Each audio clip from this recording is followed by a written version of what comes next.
I think there are three important triggers which will affect the market. Number one is corporate earnings in India.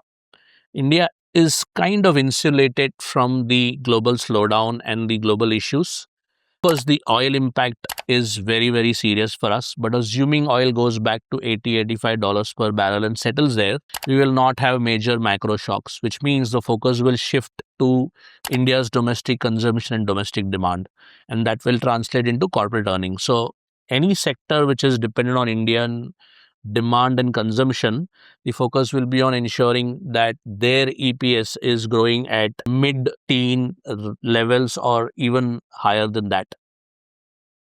So corporate earnings becomes the first trigger to make sure that we go back to all-time highs. If we are able to grow Nifty EPS at about 15% CAGR, I think we will be fine in terms of market growth.